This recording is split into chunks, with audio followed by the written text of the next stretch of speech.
Selanjutnya yaitu kita akan membahas tentang sourcing pada supply chain dan keputusan apa saja yang berkaitan dengan sourcing yang perlu dibuat oleh seorang manajer supply chain. Sourcing adalah serangkaian proses bisnis yang diperlukan untuk membeli barang dan jasa. Kemudian manajer pertama-tama harus memutuskan apakah setiap tugas akan dilakukan oleh sumber yang untuk menghasilkan supply chain yang responsif atau efisien. Kemudian apakah sumber tersebut bersifat internal, in-house atau outsourcing. Kemudian keputusan pengadaan harus dibuat untuk meningkatkan surplus supply chain yang kemudian akan dibagikan di seluruh rantai pasokan. Pengalih-dayaan ke pihak ketiga atau outsource berarti dilakukan jika pihak ketiga tersebut akan meningkatkan surplus supply chain lebih dari jika dilakukan pada perusahaan sendiri. Sebaliknya, perusahaan juga harus menjaga fungsi rantai pasokan di dalam perusahaan jika pihak ketiga tersebut atau outsource tersebut tidak dapat meningkatkan surplus rantai pasokan atau jika terjadi resiko yang terkait dengan outsourcing secara signifikan. Kemudian komponen dari sourcing decision, yaitu yang pertama adalah in-house or outsource.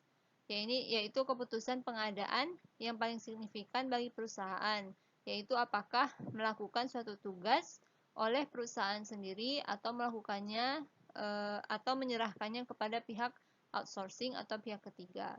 Kemudian supplier selection, manajer hendaknya menentukan jumlah supplier atau pemasok untuk aktivitas tertentu dan menentukan kriteria untuk menentukan bagaimana pemasok dievaluasi atau dipilih.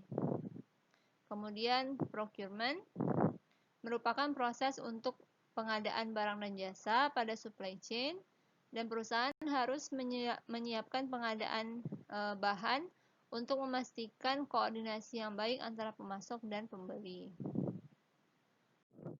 Keputusan pengadaan berdampak langsung pada harga pokok penjualan dan hutang dagang. Kinerja sourcing juga mempengaruhi kualitas, persediaan, biaya transportasi. Nah, seorang manajer harus melacak matriks berikut terkait sumber atau sourcing yang mempengaruhi kinerja sebuah supply chain.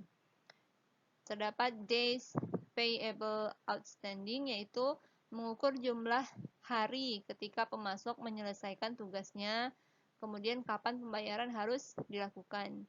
Kemudian average purchase price, mengukur rata-rata biaya untuk membeli barang atau jasa selama 1 tahun. Kemudian range of purchase price, mengukur fluktuasi pada biaya pembelian selama waktu tertentu. Kemudian average purchase quality, mengukur rata-rata jumlah barang per pembelian. Kemudian supply quality, supply lead time, mengukur rata-rata waktu antara kapan order dilakukan dan kapan produk sampai.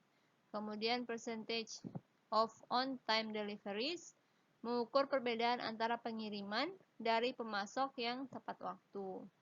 Kemudian supplier reliability, mengukur variabilitas pemasok lead time dan juga kualitas pengiriman berdasarkan perencanaan.